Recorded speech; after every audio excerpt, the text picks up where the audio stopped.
So guys, जैसे आप सभी को बताया कि कल रिजल्ट आया सेमेस्टर 2 का, और रिजल्ट आने के बाद सेम जैसा हर साल होता है वैसा ही होता है। कुछ बच्चे खुश होते हैं, कुछ बच्चे गम में जाते हैं, और कुछ बच्चे ये फील करते हैं यार मैंने रिजल्ट में जो रिजल्ट मेरा आया था, जैसा मैंने पेपर लिखा था उस वाइज नहीं आया। ऐसा मतलब फीलिंग, मिक्स फीलिंग हर साल की रहती है, और इस बार भी वैसा ही आया। और कंटिन्यू मुझे मैसेजेस बहुत सारे आ रहे हैं कि सर अब क्या करें, अब क्या करना चाहिए हमें। तो देखो गाइस, एक चीज बोलूंगा, रिजल्ट का जो डेट अप्रॉक्स यूनिवर्सिटी का डेट रहता है वैसा ही है। अराउंड अगर आप काउंट करोगे तो जैसा मैंने बोला था कि 40 to 45 डेज के आसपास रिजल्ट आ जाता है, और रिजल्ट आप काउंट करोगे तो रिजल्ट वैसा ही आया हुआ है। अब बात ये करें कि जिन बच्चों का अगर ड्रॉप लगने के चांसेस है, या तो जिन बच्चों के किसी भी सब्जेक्ट में जिसपे उनको लग रहा था कि मेरा सब्जेक्ट निकल जाएगा बट उसमें केटी आ गई है, तो अब क्या करना चाहिए। रिवील के लिए जाना चाहिए कि नहीं जाना चाहिए, क्या करना चाहिए, उन्हें रीचेकिंग के लिए करना चाहिए कि नहीं करना चाहिए।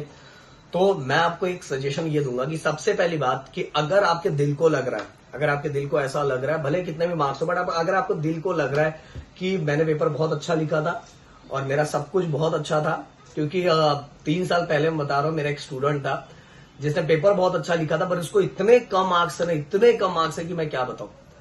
और मैं जब उसका मार्क्स देखा तो पहला मेरा एक्सप्रेशन यही था, यार मत भर, इतने पे तेरा थोड़ी निकलेगा।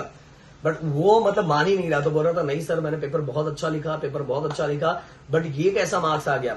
फिर मैंने बोला ठीक है यार, तेरा दिल अगर कह रहा है, क्योंकि उसके मार्क्स बहुत कम थे, बहुत ज्यादा कम थे, हद से ज्यादा कम थे, तो इसलिए मैंने उसको पहला सजेशन मेरा उसका यही था कि भाई इतने कम मार्क्स है, इसमें रीचेकिंग के लिए देगा तो क्या ही तेरा निकलेगा। बट वो मान ही नहीं रहा था। फिर फाइनली मैंने उसको बोला कि ठीक है, अगर तेरे दिल को लग रहा है तो तू डाल दे। उसने डाल दिया। मैं बताना चाहूंगा यार, उसके मार्क्स ओवरऑल मार्क्स से ना बस 10 मार्क्स कम थे, और बाद में वो मार्क्स आया, फिर मुझे पता चला यार सच में सिस्टम बहुत गड़बड़ है। तो अगर गाइस आपके दिल को अगर लग रहा है कि आपको मार्क्स मिलना चाहिए, आपका स्कोर होना चाहिए, तो मैं आप सभी को बोलूंगा कि ये कदम उठाना चाहिए। बट अगर आपने पेपर ही नहीं लिखा था, आपने कुछ किया ही नहीं था, क्योंकि देखो आपसे ज्यादा अच्छा कोई नहीं जानता कि आपने क्या किया था, क्या नहीं किया था। इसीलिए अगर आपको लग रहा है कि आपने पेपर लिखा था या नहीं लिखा था, तो बिल्कुल मत कदम बढ़ाओ, बिल्कुल आगे मत जाओ। ओके, बट अगर एक और सजेशन मैं दूंगा कि अगर जस्ट नियर हो, जस्ट नजदीक हो, पासिंग रेट से जस्ट नजदीक हो, तो आपको लगे ना लगे फिर भी भर दो। कभी कभार मुंबई यूनिवर्सिटी में ये चीजें हो जाती है और निकल जाता है। बट अगर बहुत दूर हो और आपने पेपर लिखा भी नहीं था, फिर भी आपके दिल में चल रहा है मैं भर दूं, तो भाई सोच समझ के वो कदम उठाना। अब अगला कदम हमारा क्या होना चाहिए। जिन बच्चों को ऐसा लग रहा है कि नहीं सर मैंने पेपर जैसा लिखा था, मेरे मार्क्स वैसे ही आए, मेरा कुछ नहीं होने वाला, तो अब मुझे क्या करना चाहिए। सिंपल सी बात है गाइस। पहली बात तो अगर आप नेक्स्ट सेमेस्टर में जा रहे हो तो नेक्स्ट सेमेस्टर की स्टडी पहले दिन से ही स्टार्ट कर देनी चाहिए। मैं हमेशा बोलता हूं बच्चों को, पहले दिन से अपना टाइम टेबल, प्रॉपर प्लानिंग बना के अगर अभी से थोड़ा थोड़ा करोगे ना, तो लास्ट के दिन भर करने की जरूरत बिल्कुल नहीं पड़ेगी। अभी डेली थोड़ा थोड़ा, क्योंकि सिलेबस हर जगह थोड़ा थोड़ा स्टार्ट होता है, तो थोड़ा थोड़ा करोगे तो आपको लास्ट में वो जो एक साथ बर्डन आता है ना, वो बर्डन नहीं आएगा। तो अभी से आपको एक प्लानिंग बना के, अगर आप बोलोगे तो मैं प्लानिंग का वीडियो बना दूंगा, तो एक छोटा छोटा पार्ट में करना स्टार्ट कर देना चाहिए। और जिन बच्चों को जिस सब्जेक्ट के अंदर केटी लगा हुआ है, वो क्या करेंगे कि डेली अराउंड 30 टू, डेली मैं नहीं बोलूंगा, फिर भी हफ्ते में 2 या 3 दिन उन्हें अपने प्लानिंग के अंदर रखना है कि उन्हें जिस सब्जेक्ट में केटी आया उसको भी साथ में लेके चलना है।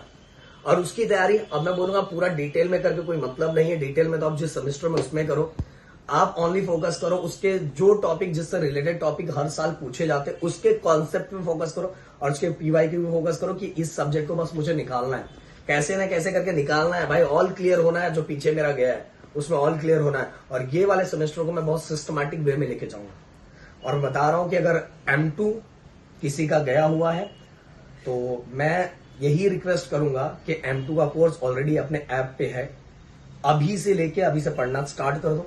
या तो मेरे YouTube चैनल पे भी है, YouTube चैनल पे जिसको फ्री ऑफ कॉस्ट पढ़ना है, मैंने पूरा YouTube चैनल पे डाल के रखा है, तो YouTube चैनल पे पढ़ सकते हो। बट ऑप्शन ये रहता है वहां कि वहां सब लाइन वाइज चीजें आपको मिल जाएगी कि बस इतने ही कंटेंट आपको पढ़ने हैं, तो आप आराम से वो चीजें पढ़ सकते हो। वहां दोनों ऑप्शन है आपके पास। और M3 मैं बोल रहा हूँ आगे का, तो M3 देखो अपना ही ऐसा यूट्यूब चैनल है जिसपे यूट्यूब चैनल पे भी हमने कंटेंट डाल के रखे हैं, तो बच्चा यूट्यूब चैनल से भी पढ़ सकता है, या तो अगर उसको लाइन वाइज सभी चीजों को करना है तो मेरे ऐप पे भी चले जाओ, तो ऑप्शन आपका है। M3 के भी कोर्सेज स्टार्ट हो चुके हैं, कंटिन्यू लेक्चर, हफ्ते में 3 दिन लेक्चर्स आ रहे हैं, अभी फ्रेश लेक्चर्स आ रहे हैं जिससे बच्चे कंटिन्यू पढ़ रहे हैं। बट मैं एक चीज और लास्ट में रिक्वेस्ट करना चाहूंगा भाई, अपनी गलतियों को समझो कि आपने क्या गलती की थी, उसको एनालाइज करो और वो गलतियां इस बार बिल्कुल दोहराने का नहीं, बिल्कुल नहीं दोहराने का, समझ में आया? बिल्कुल दोहराने का नहीं। और जो भी आपको लगता है कमेंट में लिख सकते हो, उससे रिलेटेड मैं वीडियो जरूर बनाऊंगा। मिलते हैं next video. Thank you so much guys, जय हिंद दोस्तों।